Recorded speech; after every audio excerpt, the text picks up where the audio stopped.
जब आप Nobel prize के बारे में सुनते हैं तो क्या आपको नहीं लगता कि ये प्राइज़ आपको भी मिलने चाहिए? ओह यस, एक्चुअली क्या होते हैं नोबेल प्राइज़?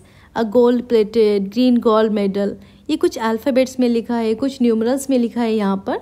तो ये किन लोगों को मिलते हैं और किस वजह से मिलते हैं, ये सारी चीज़ आज की वीडियो में हम कवर करेंगे। सबसे पहले समझ लेते हैं कि नोबेल प्राइज़ मिलना शुरू हुए थे 1901 में, अब से अराउंड 123 ईयर्स एगो। और जो लास्ट नोबेल प्राइज़ मिला है वो आज ही के दिन मिला है, दैट इज़ 9 अक्टूबर 2023।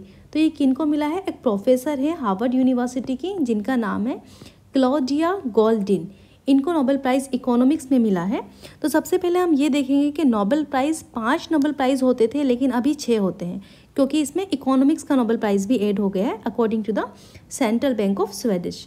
ये मिलते हैं अल्फ्रेड नोबेल्स की विल के अकॉर्डिंग ऑफ 1895। तो अल्फ्रेड नोबेल कौन थे? ये एक स्वीडिश केमिस्ट थे, इंजीनियर एंड इंडस्ट्रियलिस्ट, लेकिन ये सबसे ज़्यादा जाने जाते हैं अपने डायनामाइट के वर्क की वजह से। इनकी डेथ हुई थी 1896 में। जब इनकी डेथ हुई थी तब इन्होंने कहा था कि मेरी जितनी भी रिमेनिंग प्रॉपर्टीज़ है, रिलायबल एसेट है, उनको हम एस्टैब्लिश करेंगे 5 नोबेल प्राइज़ बनाने में। बेसिकली उनका नाम होगा नोबेल प्राइज़, और ये सबसे पहले मिलना शुरू हुए 1901 में। तो फिर ये किन लोगों को दिए जाएंगे? ये उन लोगों को दिए जाएंगे जो प्रेसिडिंग ईयर में बहुत ज़्यादा बेहतरीन वर्क करेंगे, ग्रेटेस्ट बेनिफिट पहुंचाएंगे टू द ह्यूमन काइंड। तो आपको समझ आ गया कि ये जितने भी नोबेल प्राइज़ लोगों को मिलते हैं ये बेहतर वर्क करते हैं for the welfare of the human kind. ये उस टाइम पर 5 नोबेल प्राइज़ होते थे 1901 में, chemistry, physics, literature, physiology and peace में।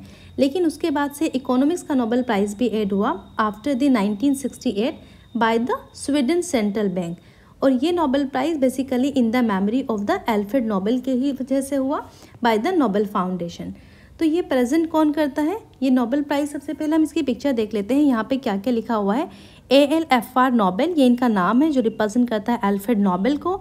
उसके बाद यहाँ पे इनकी जो लाइफ ड्यूरेशन है वो स्वीडिश लैंग्वेज में लिखी हुई है NAT, जहाँ पे NAT का मतलब होता है नेटेलिस, और नेटेलिस का इंग्लिश में अगर हम देखें तो इसका मतलब होता है बॉर्न।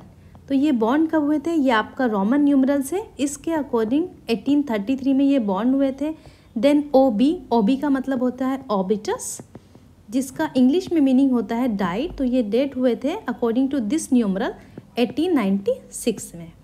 ओके, अब हम देखते हैं कि यह प्रेजेंट कौन करता है। बेसिकली ये 5 नोबेल प्राइज़ प्रेजेंट होते हैं स्वीडन में ही, लेकिन पीस का जो नोबेल प्राइज़ है ये नॉर्वे में प्रेजेंट होता है by the Norwegian Nobel committee.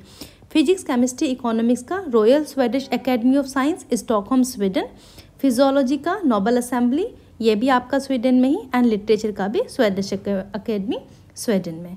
सबसे पहले हम देखेंगे, 2023 का जो नोबेल प्राइज़ है उसका थीम है truth, trust and hope. Okay, next बात करते हैं फिजिक्स की। 2023 में जो फिजिक्स का नोबेल प्राइज़ मिला है उन ये 3 साइंटिस्ट हैं, NEL Huillier, then Ferenc Krausz and Pierre Agostini. इनको ये नोबेल प्राइज़ मिला है an experimental method that generate attosecond pulses of light for the study. अब अटोसेकेंड क्या होती है? अटोसेकेंड होती है 10 to the power -18। ओके, इससे पहले हम फेमोसेकेंड डिस्कवर कर चुके हैं 10 to the power -15, जो इसकी रफ्तार बहुत ज़्यादा होती है, लेकिन इनकी रफ्तार अटोसेकेंड की इससे भी ज़्यादा होती है इन टर्म्स ऑफ लाइट। तो इसकी वजह से ये नोबेल प्राइज़ इनको मिला है। नेक्स्ट हम केमिस्ट्री की बात करते हैं। केमिस्ट्री में नोबेल प्राइज़ गया है Alexei Ekimov, Louis E Brus and माउंटगी G बेवेंटी को। केमिस्ट्री के लिए मैं स्पेशल आपको बताऊं, या आप MLA से भी याद रख सकते हैं। MLA से आपको याद रखें, ऑब्जेक्टिव क्वेश्चन में आसानी होगी आपको याद रखने में। तो ये नोबेल प्राइज़ मिला किस वजह से है? क्वांटम डॉट की वजह से। क्वांटम डॉट क्या होते हैं? देखो बच्चों, हमारे पास कोई बड़ी चीज़ है, कोई बल्क एटम है, उसकी कुछ प्रॉपर्टीज़ होती हैं, ठीक है। अगर हम उनको तोड़ दें किसी भी चीज़ को, तो उस टूटी हुई प्रॉपर्टी की तो सेम प्रॉपर्टी नहीं हो सकती ना, सेम चीज़ नहीं हो सकती। अगर हमें कहीं पे ये छोटी से सामान चाहिए तो हम इसको बड़े आइटम से तोड़ के नहीं लगा सकते। लेकिन क्वांटम डॉट्स क्या होते हैं? ये एक टिनी पार्टिकल्स होते हैं, बहुत tiny particle, just nano seconds, nanometres इनका साइज़ होता है, और इनकी यूनिक प्रॉपर्टीज़ होती हैं due to their small size. अब जैसे बड़ा मेटल हुआ, बड़ा इसके छोटा, उससे छोटा, उससे छोटा, तो बिल्कुल छोटे छोटे पार्टिकल्स होते हैं ये। इनका एटॉमिक स्ट्रक्चर बिल्कुल बल्क एटम की तरह होता है, लेकिन इनकी प्रॉपर्टीज़ को हम ऑल्टर कर सकते हैं अकॉर्डिंग टू आवर नीड। जैसे कि मान लो हमें solar cells, LED, photo detector, biological imaging, इन सारी जगहों पर इनका यूज़ किया जाता है। ओके, नेक्स्ट इकोनॉमिक्स की बात करते हैं। तो इकोनॉमिक्स में नोबेल प्राइज़ अभी मैंने आपको बताया क्लॉडिया गोल्डिन, ये हार्वर्ड यूनिवर्सिटी की प्रोफेसर है एंड इनको नोबेल प्राइज़ मिला है for having advanced our understanding of women's labour market outcome. Next literature देखते हैं। लिटरेचर में नोबेल प्राइज़ गया है जॉन फॉसी को for his innovative play and prose which give voice to the unsayable. यहाँ पे देख सकते हैं 1250 पेजेस का इनका नॉवल है। That is one long, very long sentence play charge. ये बहुत ही एक्साइटिंग है, इसको आपको पढ़ भी सकते हैं। तो ये नोबेल प्राइज़ लिटरेचर में गया है जॉन फॉसी को, याद रखना। नेक्स्ट हम देखते हैं फिजियोलॉजी एंड मेडिसिन में, फिजियोलॉजी या फिर मेडिसिन 2023 का अवार्ड गया है Drew Weissman and Katalin Kariko को।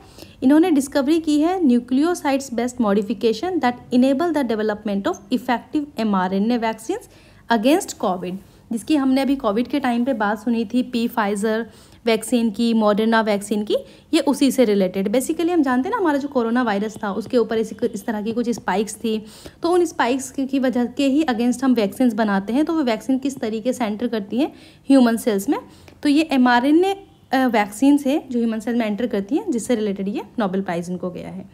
नेक्स्ट देखते हैं पीस का नोबेल प्राइज़। ये आपने बहुत ज़्यादा सुना होगा नरगिस मोहम्मदी को, ये ईरानियन है, इनको ये नोबेल प्राइज़ गया है and for her fight against the operation of women in the Iran and her fight to promote human rights and freedom for all. Basically ये ईरान की सेकंड वीमेन है जिनको नोबेल प्राइज़ मिला है। इससे पहले एक शिरीन इबादी थी, ठीक है, शिरीन इबादी, जिनको सबसे पहले नोबेल प्राइज़ मिला था एंड ये फर्स्ट वीमेन भी थी। ओके, इनको international support for human right की वजह से नोबेल प्राइज़ मिला था। Okay, that's all, thank you.